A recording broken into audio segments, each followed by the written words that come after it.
Mutual फंडमध्येच नाही, मी म्हणेन कुठल्याही असेट क्लासमध्ये जर तुम्हाला गुंतवणूक करायची असेल तर 4-5 गोष्टी ज्या महत्त्वाच्या आहेत ते प्रत्येक इन्व्हेस्टरने एकदा मी म्हणेन क्रॉस चेक करायला पाहिजे. पहिलं आहे ते म्हणजे कॅपिटल सेफ्टी. ओके.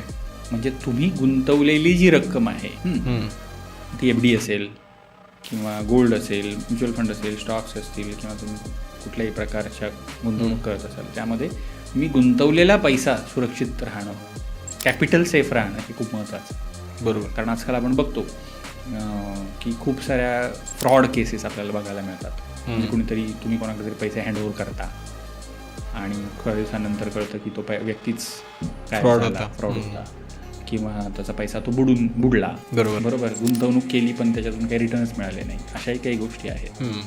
मग सगळ्यात महत्त्वाची गोष्ट याच्यामध्ये येते ती म्हणजे कॅपिटल सेफ्टी. ॲटलिस्ट तुम्ही गुंतवलेली रक्कम ती सेफ राहायला पाहिजे. सगळ्यात महत्त्वाची गोष्ट.